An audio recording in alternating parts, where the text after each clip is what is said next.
Bueno, muy buenas tardes. Mi nombre es Elinjoana Manrique. El día de hoy vamos a tratar un tema muy importante que es acerca de la alimentación y el medio ambiente.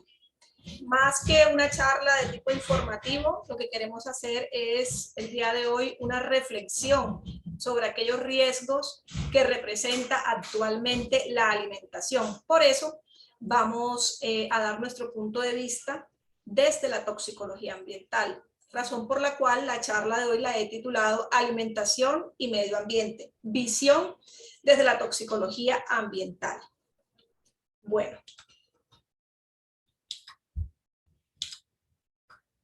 Pasa la siguiente imagen. Ok.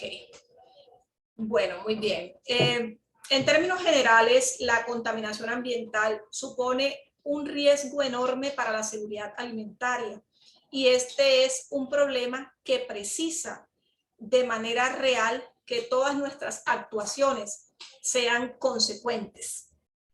El medio ambiente representa pues un factor determinante en la alimentación, pues debido a que influye en todos los procesos de esta, desde la siembra, cosecha, cultivos, etcétera, y determina pues los alimentos que van a estar disponibles en determinadas regiones, es decir, cada región geográfica va a determinar el tipo de alimentos que se producen allí y por lo tanto va a condicionar los hábitos alimentarios de determinada población. Y esto en sí va a afectar la composición nutricional de los individuos y pues por supuesto la contaminación de las distintas fuentes como el suelo, el agua, etcétera, son factores que influyen de manera negativa en este proceso.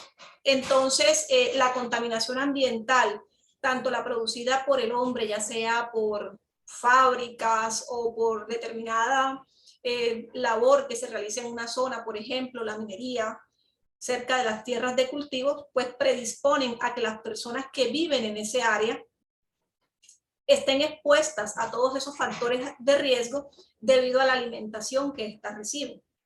Aparte de eso, pues ni hablar de los productos agroquímicos, los pesticidas que se emplean para fumigar las cosechas o los cultivos de manera general, pues esto influye en la calidad del ambiente y por lo tanto en la calidad de los alimentos que se consumen. Entonces, como les decía, básicamente lo que queremos hacer es una reflexión y por eso traigo esta serie de preguntas que probablemente algunos ya no las hemos hecho con frecuencia. Y estas son básicamente, ¿cómo influye el medio ambiente en la calidad de los alimentos? ¿Y cuáles son las principales amenazas que esto representa? ¿Qué tan saludable es realmente lo que estamos consumiendo? ¿Estoy realmente cuidando mi salud con los alimentos que consumo?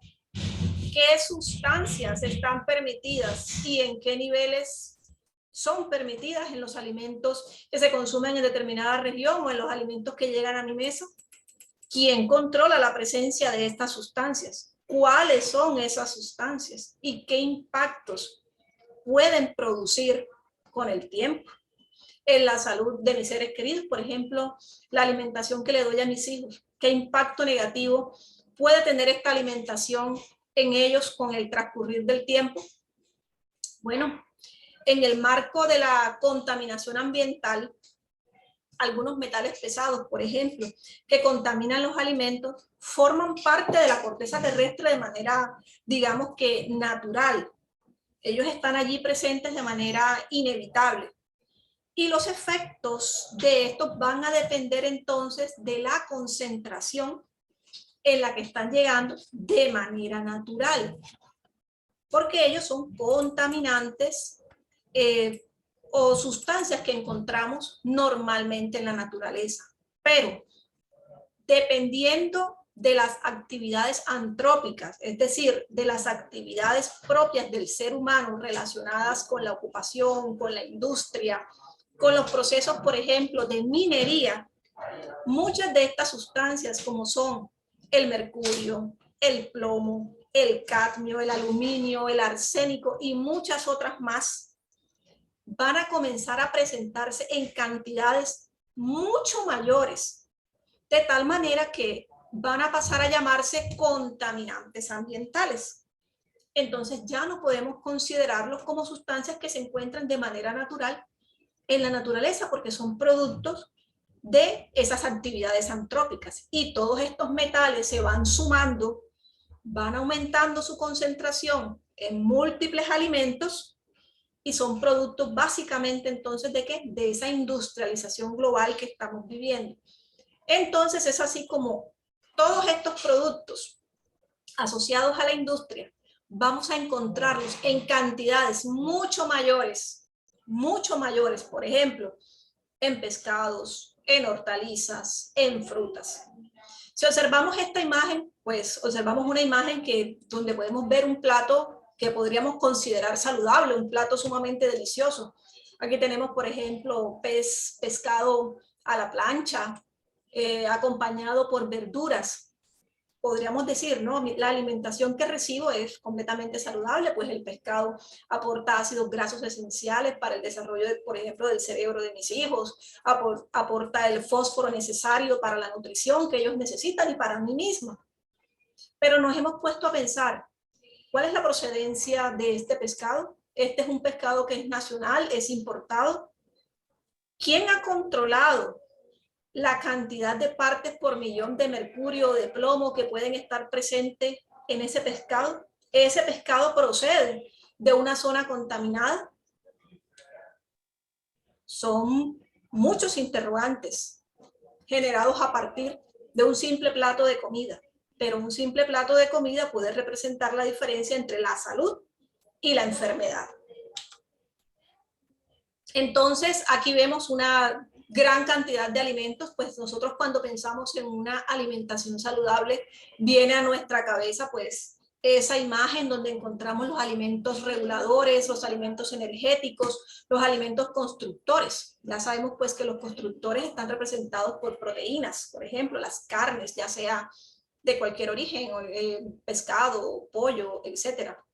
Pensamos en los alimentos reguladores como aportadores de vitaminas, minerales, como son las frutas, las verduras. Y pensamos en esos alimentos energéticos, como por ejemplo grasas, carbohidratos representados en panes, pastas, papas, como podemos verla en esta imagen, etc.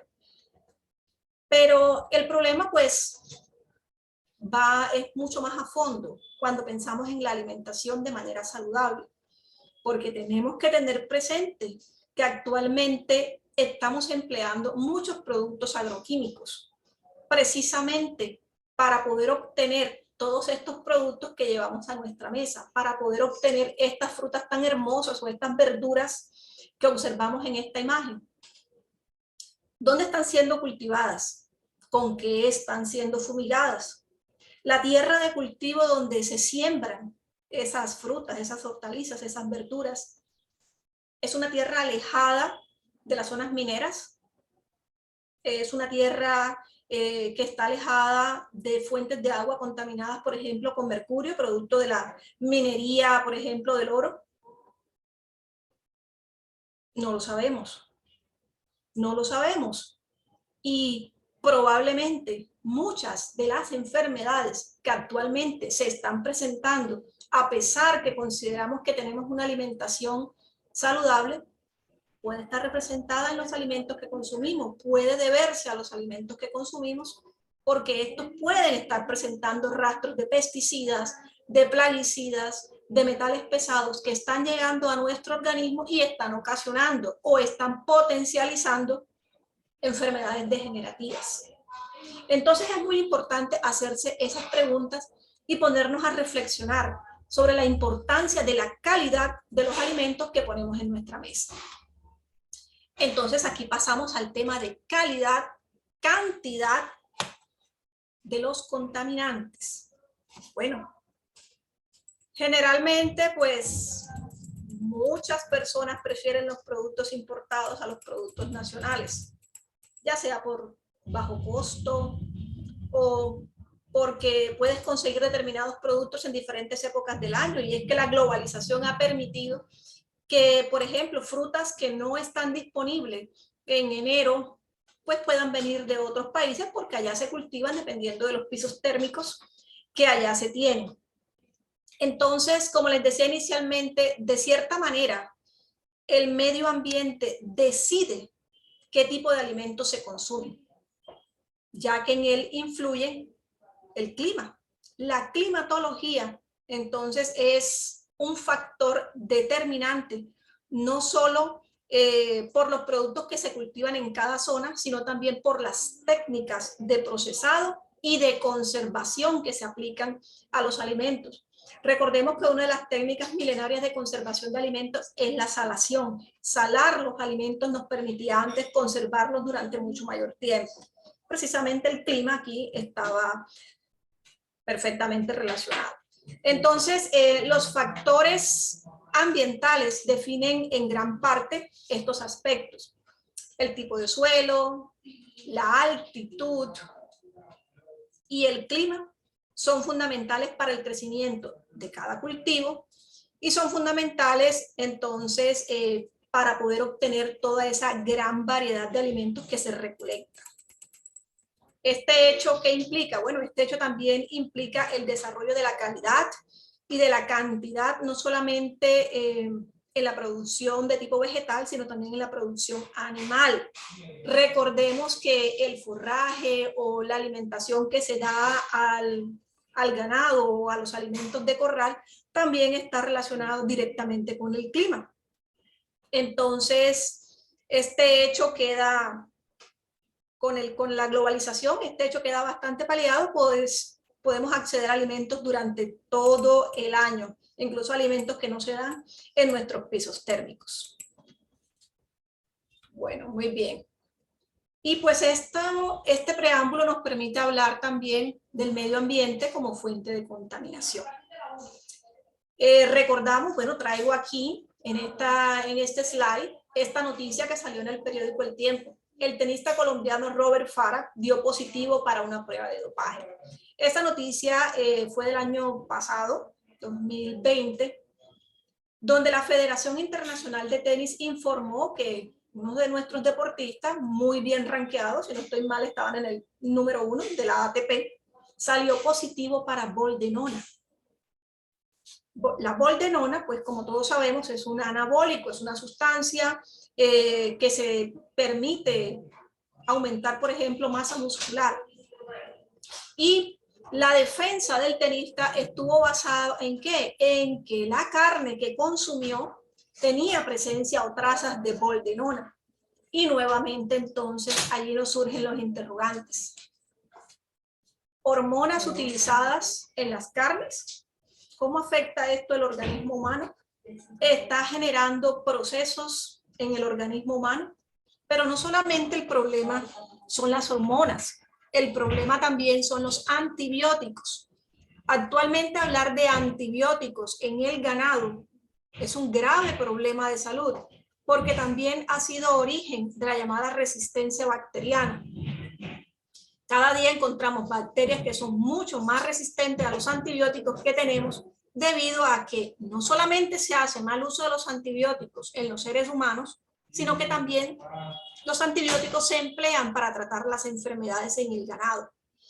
Entonces los antibióticos han surgido actualmente con el nombre de contaminantes emergentes, cuyo nombre pues hace referencia entonces a todas esas sustancias que vamos a encontrar en la naturaleza, producto, por ejemplo, de desechos humanos. ¿A dónde van a parar los antibióticos que no consumimos en casa, por ejemplo? A la basura. Muchas amas de casa, por ejemplo, vacían el líquido, el tarro del antibiótico directamente a la cañería. Esos antibióticos, pues, obviamente se desechan a través del agua, pueden llegar a las fuentes hídricas como a los ríos, lagos, mares, etcétera, y allí pasar directamente a organismos como algas, plantas acuáticas, por supuesto los peces, y van a regresar a los seres humanos a través del alimento, a través de los peces, por ejemplo, que consumimos. Entonces hay que empezar a tomar conciencia de todo este tipo de sustancias que nosotros desechamos o que simplemente arrojamos en la basura. pues infortunadamente países como el nuestro probablemente no tenemos políticas claras en cuanto al manejo de sustancias como estas, como los antibióticos, o no tenemos políticas claras para hacer desechos de otros productos que manejamos en el hogar. Ya trátese, por ejemplo, de blanqueadores, limpiadores, sustancias que utilizamos para limpiar hornos, etcétera. Todos ellos van a parar a la naturaleza, pero todos ellos regresan al hombre, impactando de manera negativa. Entonces, este es un mensaje claro para toma de conciencia. En esta imagen también podemos resaltar la presencia, por ejemplo, de estos llamados portacomidas que están elaborados en plástico. Estos portacomidas elaborados en cierto tipo de material son los llamados bifenoles.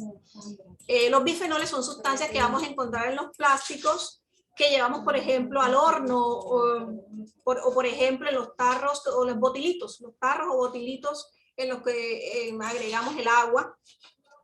Y todo ese tipo de sustancias la estamos consumiendo nuevamente.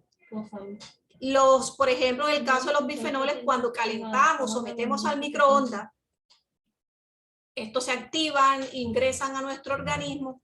Y ojo, los bifenoles están relacionados con cáncer de mama.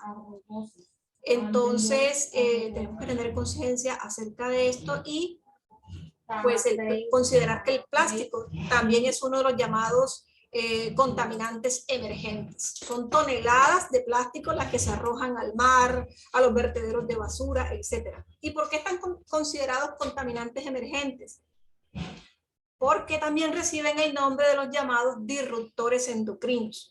Los disruptores endocrinos no son más que sustancias químicas que mimetizan a las hormonas del cuerpo humano, es decir, pueden actuar como actúan nuestras hormonas y por lo tanto también alteran el correcto funcionamiento de nuestro organismo y por supuesto afectan de manera negativa nuestra salud y están relacionadas con enormes procesos de carcinogénesis. Y no solamente con procesos de carcinogénesis, sino que actualmente también estamos dándonos cuenta de el desarrollo sexual precoz que se está presentando, por ejemplo, en los niños. Puede o posiblemente puede estar relacionado con estos disruptores endocrinos. Llámense, por ejemplo, hormonas en el ganado, bifenoles, etcétera. Sustancias contenidas en los plásticos. Todas esas sustancias se consideran disruptores endocrinos. Entonces, estos llamados portas o tuppers plásticos pueden actuar como disruptores endocrinos. Y las madres, infortunadamente, pues muchas no lo saben. Y pues por eso estamos aquí para poder brindar esta información de manera reflexiva para invitar a tomar decisiones en cuanto al plástico, en cuanto a tomar conciencia en cuanto a aquello que estamos llevando a nuestra mesa o con lo que estamos teniendo contacto.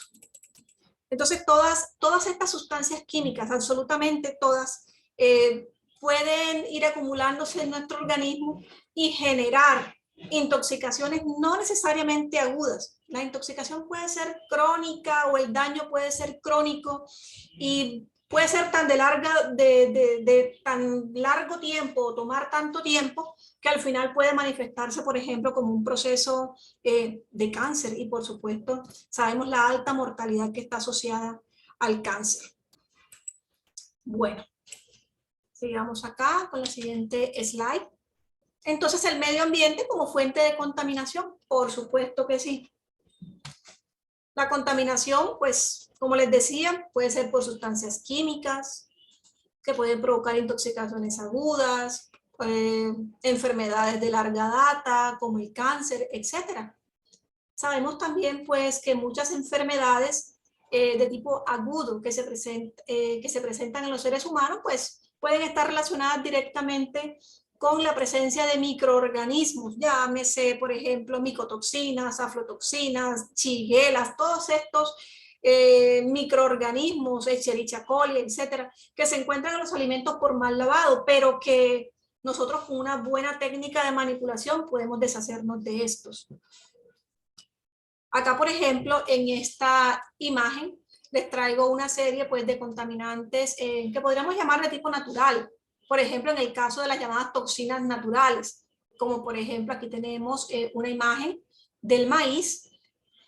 Aquí tenemos entonces un maíz donde vamos a encontrar que este ya está en un estado que podríamos llamar de descomposición. Bueno, en los granos, como ya sea el maíz, el trigo, etcétera, en los cereales en común, se pueden encontrar hongos que producen toxinas llamadas aflotoxinas. Esas aflotoxinas pues producen intoxicaciones en los seres humanos, pero se pueden encontrar de manera natural, o sea, no son productos o no son originadas por el hombre, sino que son productos que se generan a partir de hongos. Pero tenemos otro tipo de contaminantes que sí son productos, son elaborados por el hombre, como por ejemplo los contaminantes orgánicos persistentes. En nuestro país, acá en Colombia, durante muchos años, durante la época de las bonanzas de algodón, se utilizaron muchos pesticidas, como por ejemplo el DDT, o el aldrin o el endrin, que son sustancias que se consideran orgánicos persistentes. ¿Por qué reciben ese nombre? Porque son compuestos que llegan a las redes tróficas, es decir, lo que conocemos como la cadena alimenticia, y van a ir transmitiéndose o van a ir ascendiendo en esa cadena desde las plantas hacia los seres carnívoros, como por ejemplo, aquí tenemos un ejemplo de una red trófica, aquí tenemos una planta, podemos ver acá en esta imagen donde habla de biomagnificación, pero no me quiero referir con ella a los contaminantes orgánicos persistentes, sino que simplemente es un ejemplo de cómo se van transmitiendo los contaminantes de un organismo a otro hasta que llegan a los seres humanos. En el caso de los compuestos orgánicos persistentes, estos se van acumulando en el medio ambiente, se acumulan, por ejemplo, en la grasa de los animales y así también llegan al hombre. Y en el hombre, en el ser humano como tal, también se acumulan. De tal manera que hay estudios que nos han demostrado que se han encontrado este tipo de pesticidas en la leche materna. Situación que es sumamente grave porque entonces a través de la leche materna, que tiene un alto contenido de grasa, estamos dando a nuestros hijos un contaminante orgánico.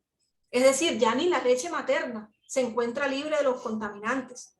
Situación sumamente grave teniendo en cuenta que hay mamás que solamente cuentan es con su leche para alimentar a su bebé. O sea, ellas no tienen acceso a leches de fórmula, no queriendo decir con esto de que debemos suspender la leche materna, no, en ningún momento, sino que aquellas madres que estuvieron expuestas o viven en zonas donde estos contaminantes se esparcieron, afortunadamente pues ya están prohibidos, pero el problema persiste.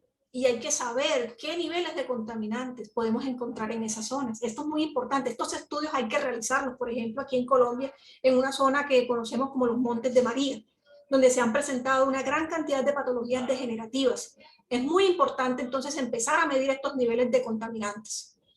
En el caso de los metales pesados, esta sí es la lámina que quería mostrarles, entonces donde está la red trófica. Y aquí hay un concepto muy importante, que es el concepto de la biomagnificación. Es decir, dentro de los metales pesados, uno de los que tiene o representa un enorme problema en términos de biomagnificación es el mercurio. Porque el mercurio pasa de un organismo a otro, pero cada vez que pasa de un organismo a otro, él va sufriendo una serie de procesos en el cual entre más grande es el organismo, más grande será la concentración de mercurio que voy a encontrar en ese organismo. Entonces, cuando ese pez grande se come al pez chico, ese pez grande va a tener mucha mayor cantidad o mucha mayor concentración en partes por millón o en partes por billón de mercurio que el que tenía el organismo inicial. Así lo podemos ver entonces en esta imagen, donde miren, donde el pez grande tiene hasta 2000 partes por billón en comparación con el pez anterior, que tenía 900 partes por billón y así sucesivamente. Y cuando llega el hombre, la biomagnificación entonces va a ser mucho mayor. Entonces el problema aumenta, el problema sigue creciendo. Y allí vamos a ver entonces gran cantidad en los seres humanos de manifestaciones de tipo neurológicas, de manifestaciones de tipo hematológicas, Una gran cantidad de enfermedades que están relacionadas entonces ¿con qué? Con el tema que nos atañe el día de hoy, con la alimentación. Esta lámina, pues, es una lámina histórica, es una laminita bastante vieja, pero en la que se puede observar la magnitud de la patología que ocasiona el mercurio. Esta imagen corresponde a las personas en la zona llamada Minamata, donde se vertieron grandes cantidades de mercurio antes de los años 50, pero ya después, alrededor, ya cuando estábamos en los años 50 y pasados, se comenzaron a presentar una serie de trastornos neurológicos en las personas expuestas. Alteraciones en el sistema nervioso central, ceguera, sordera, comportamientos irracionales, movimientos involuntarios, todos, absolutamente todos, relacionados entonces con la enfermedad debida al mercurio, conocida como hidrargirismo. Esta es una lámina realmente muy representativa y bastante impactante de las graves consecuencias que están asociadas al mercurio. Y bueno, esta lámina para mí es muy, muy importante. Yo vivo en una zona costera, yo vivo en la ciudad de Cartagena, y también tenemos conocimiento de que infortunadamente nuestra bahía también se encuentra contaminada con mercurio. En el momento, pues, no se tiene los datos epidemiológicos exactos de si hay personas que presentan patologías relacionadas con el mercurio. Probablemente los hay, pero infortunadamente no han sido diagnosticados o a los centros médicos donde llegan las personas no se tiene el conocimiento exacto o no se, simplemente se desconoce la enfermedad. Muchas veces, por ejemplo, me he encontrado con historias clínicas o me he encontrado más bien con pacientes a los cuales nunca nadie les ha preguntado acerca de su alimentación o nunca nadie les ha preguntado a qué se dedican. Dime en qué trabajas y te diré de qué te vas a enfermar. Y en estos momentos, pues dime de qué comes y te diré de qué sufres. Supremamente importante. O sea, los alimentos que consumimos determinan entonces nuestra salud.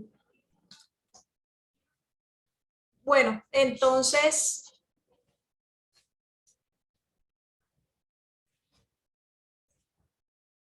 Connie, aló, Connie, disculpa.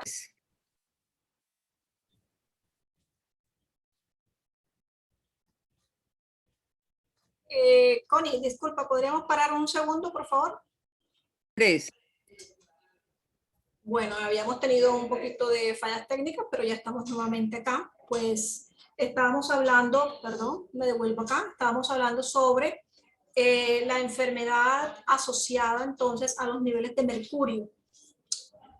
Y estábamos hablando sobre que la principal fuente también de contaminación debido al mercurio es la industria química. Y acá en Colombia también la industria la industria minera, básicamente. Aunque la industria del carbón también está asociada a mercurio y a otro tipo de metales pesados. Y les hacía referencia entonces a esta imagen famosa sobre los efectos del mercurio en las personas, en los habitantes de Minamata. Bueno, entonces pasando a otro tipo de contaminante o de metal pesado en este caso, tenemos entonces el plomo. La intoxicación por plomo también es una enfermedad de tipo crónica, pues asociada entonces a la cantidad de plomo que se acumula en el organismo, ya sea por exposición ocupacional, por vivir en un área de influencia donde se desechan productos que contienen plomo o, por ejemplo, anteriormente, incluso en nuestras casas estábamos expuestos al plomo. ¿Cómo? A través de las griferías. No en vano utilizamos, por ejemplo, la palabra plomero. ¿A qué hace referencia eso? Pues a las personas que arreglan todo lo que tiene que ver con la dispensación del agua que llega a nuestras casas a través de la tubería que antes era de plomo. Por eso de ahí el nombre plomero, e incluso a la llave que hoy llamamos grifo se le llamaba la pluma. Precisamente pues porque estaban elaboradas de plomo. Desde que la humanidad o los médicos en general nos comenzamos a dar cuenta de que el plomo es una sustancia que actúa de manera negativa en el organismo, obviamente dependiendo de la concentración o de los niveles que encontremos en sangre, llamados plumbemia. Este se asocia entonces a múltiples patologías y por lo tanto se ha dejado de utilizar el plomo. El plomo, por ejemplo, en el caso de las intoxicaciones, estas se caracterizan porque afectan diferentes órganos. Puede afectar, por ejemplo, el sistema nervioso central, como podemos ver en esta imagen. Esta persona tiene una neuropatía, donde podemos ver que sus manos están pendulantes o caídas. Pues el plomo se asocia a alteraciones en la función neuropsicológica, cefalea, temblores, encefalopatías, etc. A nivel sanguíneo, pues anemia, presencia de un punteado que encontramos al examinar los glóbulos blancos, perdón. Alteraciones de tipo odontológicas, es una especie como de ribete que se presenta en encías y dientes, que se conoce como el ribete de Burton. Y también pues otra serie de síntomas como náuseas, dolor abdominal, constipación o dificultad para defecar, etcétera, la pérdida de peso, la irritabilidad en la persona, etcétera. Y pues, como les decía, pues este contaminante estuvimos expuestos mucho tiempo a él. Como les decía también, yo vivo en una zona costera, en la ciudad de Cartagena. Anteriormente, nuestros pescadores también utilizaban el plomo en las llamadas plomadas. Esto era pues para pescar, se la colocaban a las atarrayas, a la red que utilizaban para la pesca, el cordel que utilizaban para la pesca, pero el problema no es que la usaran, el problema es en que ellos mismos la elaboraban en sus casas. Entonces fundían el plomo y estaban expuestos a esos vapores de plomo dentro de la casa. Y allí los niños también estaban expuestos a estos vapores de plomo y por lo tanto comenzaron a padecer enfermedades como por ejemplo las relacionadas con alteraciones del crecimiento, ya que el plomo se acumula en dientes y en huesos y produce alteración por completo del crecimiento en los niños. Entonces, por eso es muy importante preguntar a nuestros pacientes, ¿a qué están expuestos? ¿En qué trabajas? ¿Qué comes? ¿Dónde vives? Eso hace parte del actuar del médico, porque de allí se pueden deducir muchas enfermedades. Bueno, para finalizar también quiero hablarles algo de los plaguicidas. Realmente en este tema es muy extenso, abarca prácticamente 3-4 tomos dentro de lo que conocemos como toxicología ambiental, que es mi área de estudio. Entonces, los plaguicidas suponen un factor también muy importante de contaminación ambiental. Aunque su aplicación no es directamente sobre los alimentos, pues los alimentos sí reciben estos residuos de los plaguicidas que se aplican para controlar ya sean animales o para controlar otro tipo de plantas que crecen cerca de los cultivos y que no son beneficiosas o que realmente no son aprovechables dentro de esa zona de cultivo. Entonces, día a día se fumigan, se vierten grandes toneladas de pesticidas, de fungicidas, etcétera, sobre los cultivos, sea cual sea el cultivo, a diferencia pues de aquellos cultivos netamente orgánicos, que realmente son bastante costosos, pero que deberían promoverse aún más para tratar de disminuir esos precios. Pero entonces estos restos de pesticidas también llegan entonces a nosotros, llegan a través de las hortalizas, a través de las frutas que consumimos. E incluso se ha demostrado presencia de arsénico, sustancia que se puede encontrar en muchos pesticidas, muchos plaguicidas. El arsénico, por ejemplo, se ha encontrado en leches, en huevos, y estos pues provocan también alteraciones en el cuerpo humano. Quiero dedicar una parte especial al glifosato. Probablemente es una sustancia que no se utiliza en todas partes del mundo, pero yo como colombiana, pues nosotros, pues los colombianos acá tenemos una relación muy importante con el glifosato porque se utiliza en el control de los llamados cultivos ilícitos. Esta es una grave problemática que tiene nuestro país y que no mencionarla, pues, ya no, es restarle importancia el no mencionarla, porque el glifosato ha generado realmente grandes y graves problemas en zonas del país, en zonas sobre todo en zonas selváticas, en zonas montañosas, en zonas que son consideradas reservas ambientales, como la Sierra Nevada de Santa Marta, una zona de muy gran diversidad para Colombia, donde hay especies incluso todavía que no se han clasificado, o hacia la zona del Chocó, también donde queda el Darién, la zona del Darién, donde hay especies incluso que no se conocen, puesto que son zonas de gran biodiversidad, pero que infortunadamente han estado plagadas, por decirlo de alguna manera, por el problema de los cultivos ilícitos y los grupos armados. Entonces el glifosato ha surgido como una estrategia no solamente para el control de la amapola, sino de los cultivos de la cannabis o de cultivos de coca. Entonces, pero el problema no es ese, el problema radica en que cada vez que se asperja, como podemos ver en esta imagen, esta avioneta, no solamente se está fumigando sobre el cultivo ilícito, se está fumigando sobre la biodiversidad de esa zona, se está fumigando sobre los alimentos que se cultivan en esa zona, porque muchas también son tierras de cultivo, y esta sustancia cae en el suelo y cae en el agua.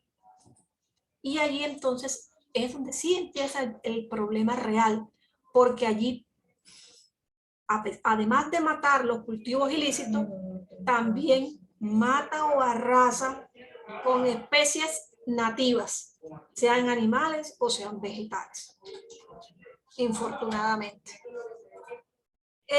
Pues nosotros hemos librado pues esta batalla contra los cultivos ilícitos pues con el uso del glifosato, pero el glifosato también se puede utilizar o también se viene utilizando en algunos países también como un pesticida, también para control de ciertas plagas asociadas a los cultivos, es decir, se emplea en la agricultura también. Pero el glifosato es una sustancia que se encuentra, o alrededor de él hay muchísima controversia, porque muchos dicen que es completamente inocuo, ya que las enzimas que él ataca en la planta no están presentes en los seres humanos. Eso es lo que nos dice la literatura. Pero en estudios que se han hecho en laboratorio, en esta imagen les estoy mostrando un pececito que se conoce como zebrafish. Es un pez que se utiliza mucho en los laboratorios de toxicología ambiental, es un gran modelo biológico. Y estos peces han sido expuestos al glifosato y en ellos se ha podido observar, por ejemplo, acá en esta segunda imagen, alteraciones en los huesos. Miren, acá vemos la columna vertebral del pez. En la primera imagen tenemos una columna vertebral completamente derecha, no hay ninguna alteración, fue el control, mientras que en la imagen de debajo, segunda y tercera imagen, podemos ver que hay alteraciones, hay como una jorobita en la columna vertebral del pez. Entonces, esto es básicamente por exposición al glifosato. Todos estos peces fueron expuestos al glifosato durante su etapa embrionaria y durante su etapa adulta desarrollaron alteraciones en su columna vertebral y por lo tanto alteraciones en su locomoción. Eso nos deja realmente bastante información para pensar, porque estamos hablando también de vertebrados. Los peces son vertebrados, también pues se han expuesto otros organismos como ratones o conejos al glifosato y se han obtenido resultados similares. Entonces, la aspersión aérea con el glifosato para erradicar los cultivos empezó en Colombia, por ejemplo, en el Guaviare en el año 1994 y terminó en el año 2015. Infortunadamente, en esa época aumentó la cantidad de bebés que nacieron con malformaciones y en condiciones de discapacidad en una población colombiana llamada Calamar. y en otros 4 municipios también del departamento. A las madres de esos bebés les decían que el glifosato probablemente podía ser la causa de esas enfermedades en sus hijos. Pero ante la escasez de los datos, ante la escasez de los estudios sobre este herbicida, no hay certeza entonces de nada y pues esta preocupación queda en el aire. Este informe lo podemos encontrar en una revista, en varias publicaciones colombianas realmente, y podemos encontrar una titulada Los hijos del glifosato. Y bueno, ¿qué quiero decirles como conclusión? Bueno, ante la creciente población mundial, pues obviamente la demanda de alimentos se intensifica, aumenta, y se hace necesario entonces industrializar la agricultura, aumentar la producción ganadera para satisfacer entonces toda esta gran demanda de alimentos. Y esto plantea muchos retos, muchísimos retos, muchísimas dificultades a nosotros como humanidad para garantizar que los alimentos que ponemos en nuestra mesa sean realmente inocuos, que sean realmente alimentos que se puedan consumir sin tener después que pensar en consecuencias graves o fatales a largo plazo. Entonces, hay que cobrar conciencia sobre la importancia y sobre el control que deben ejercer también las autoridades.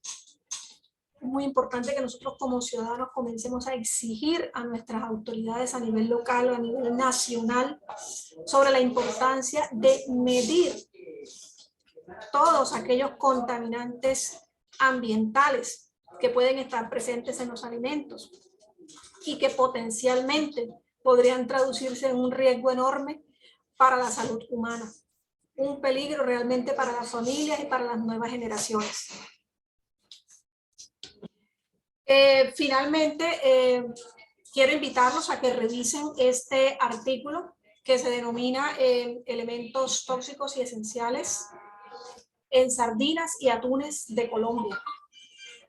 Es una marca cualquiera. Este fue un estudio realizado acá en Colombia en asocio con la Universidad de Harvard, donde se pudo demostrar entonces la presencia de algunos contaminantes ambientales en las latas de atún. Acá les extraigo algunas de las conclusiones de este estudio, como son, por ejemplo, el enlatado de pescado es una de las técnicas pues, de conservación más aceptadas en el mundo, pero podemos encontrar presencia de metales pesados en estos productos como resultado de la contaminación del medio acuático, es decir, del medio donde se desarrolla ese organismo y que ocasionan efectos adversos sobre la salud humana. Pero además de la contaminación ambiental, también puede haber contaminación durante la etapa de manipulación y de procesamiento de estos alimentos. Se demostró, por ejemplo, que en América Latina se han comercializado productos que tienen cadmio, mercurio, plomo, selenio, etc. Y muchos de estos metales excedían los límites permisibles, tanto en Colombia como en los otros países donde se realizaron algunos controles. Y es necesario entonces que las autoridades encargadas de la alimentación, llámese por ejemplo INVIMA en nuestro país, llámese ICA, también acá en Colombia, pues son los responsables de regular y de salvaguardar la salud humana acá en Colombia. Y pues la carga corporal de estos elementos depende no solamente de los niveles, sino también de la cantidad y la frecuencia, por ejemplo, del consumo que hacemos, no solamente en este caso del pescado, del atún, sino también de todos los alimentos que llegan a nuestra mesa. Bueno, y finalmente pues quiero darles las gracias por permitirme entonces hacer esta pequeña reflexión.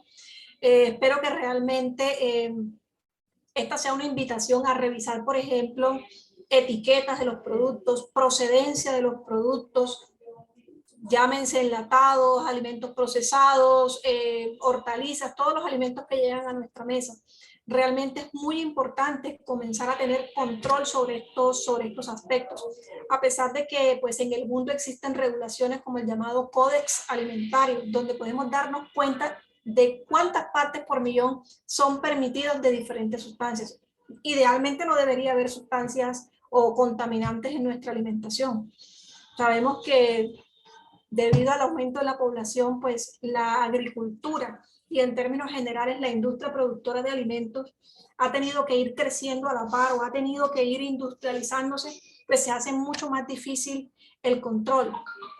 Pero también nosotros tenemos que exigirles a las autoridades y nosotros como consumidores también tenemos responsabilidades en aquello que consumimos. Por ejemplo, en librar la batalla contra las sustancias edulcorantes, o no solamente contra las sustancias edulcorantes, no, sino por lo menos tener conciencia y tener claridad de qué es aquello que estoy consumiendo, es decir, exigir el etiquetado. Infortunadamente hay países donde no podemos identificar qué sustancias son las que conforman o componen un determinado alimento o un determinado producto. Entonces hay que empezar a tener conciencia sobre eso que estoy consumiendo, qué tan perjudicial o qué tan beneficioso es.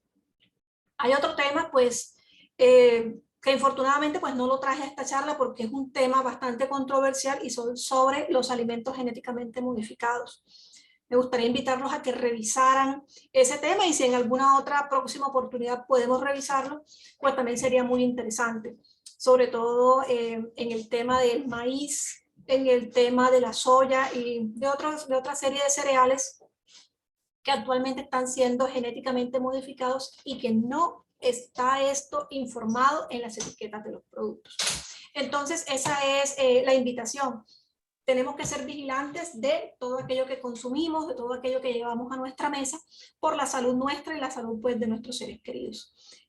Muchas gracias. No sé si Connie tiene Sí, alguna doctora, pregunta. muchas gracias por esa excelente presentación. Pues yo quisiera hacerle dos preguntas que me surgen ahora. El cuidado de la alimentación en muchas personas es muy difícil de hacerlo, pero unos somos conscientes y otros porque no somos conscientes. La doctora dice que tomemos conciencia. ¿Qué tanto afecta esto para las personas que tenemos invitadas, la mitocondria, y cómo podemos ayudar a que esa mitocondria no se degenere, ya que la doctora también nos dio la charla sobre el estrés, la mitocondria y lo que tiene que ver con el redox? ¿Qué opina usted de todo esto? Bueno, Connie, mira, todas las sustancias que ingresan a nuestro organismo, todas, llámense alimentos, llámense contaminantes o cualquier otro tipo de sustancias, van a inducir procesos metabólicos en nuestro organismo, tanto desde el punto de vista anabólico como catabólico, es decir, desde la construcción o hacia la degradación o hacia la destrucción de diferentes sustancias. La mitocondria aquí juega un papel fundamental porque en la mitocondria es donde se va a presentar todas esas reacciones de oxidación, reducción, que me van a permitir, por ejemplo, extraer la energía de ese determinado alimento. Pero también, como en la mitocondria se presentan tantos procesos, muchos de las, muy buena parte de la cadena respiratoria, o la cadena respiratoria se presenta en la mitocondria, se puede ver afectada por sustancias tóxicas como el plomo, por ejemplo, que pueden inhibir la cadena respiratoria. Entonces, desde ese punto de vista, la mitocondria se va a ver afectada. A medida que nuestro organismo ingiere sustancias tóxicas, nuestro organismo debe ir detoxificándose, pero va a llegar un momento en que va a haber tanta saturación, tanta presencia de sustancias químicas o de contaminantes como metales pesados, que la mitocondria no va a ser capaz, sus funciones van a ver tan alteradas que no va a poder ofrecer esos procesos de detoxificación. Entonces, es muy importante nosotros activar estos procesos de detoxificación en nuestro organismo. Pero ahí viene la pregunta, ¿cómo? ¿Cómo podemos hacer esto? Porque si todos estos procesos están inhibidos, ¿cómo podemos hacerlo? Bueno, yo pienso que a través del consumo de la alimentación saludable, ahí viene la pregunta o viene la comilla, la alimentación saludable ayuda a esto, pero en base a la charla que recibimos ahorita mismo, ¿cómo estar seguro de eso? ¿Cómo estar seguro de que lo que está llegando a mi organismo es es lo correcto, es lo saludable. Entonces, para eso podemos ayudarnos con otro tipo de sustancias, como por ejemplo los potencializadores redox. Tú sabes más acerca de ellos y que, bueno, que son los que básicamente nos están motivando a dar todo este tipo de, estas charlas informativas o reflexivas. Así es, doctora. Muchísimas gracias por acompañarnos hoy. Esperamos tenerla próximamente. De verdad que lo de los transgénicos me parece importantísimo porque las moléculas de señalización trabajan en los genes y esos transgénicos vienen a darnos también una alteración en la carga Por genética. supuesto. Entonces, más que nunca, ahora tenemos que estar protegiendo nuestro ADN con también las vacunas que se vinieron con todo lo que tenemos y nosotros tenemos a la mano estas moléculas que van a protegernos, a repararnos y a prepararnos para poder dar el frente a todo lo que se viene. Doctora, muchas gracias. Bueno, Connie, quedo atenta a todas las preguntas que me quieran pasar el público a mi WhatsApp. Infortunadamente, pues esta charla tuvo que ser pregrabada debido a que he tenido múltiples ocupaciones recientemente, pero bueno, estoy dispuesta a contestar todas sus preguntas. No hay ningún Muchísimas gracias. inconveniente. Feliz noche para todos. Bendición. Bueno, gracias.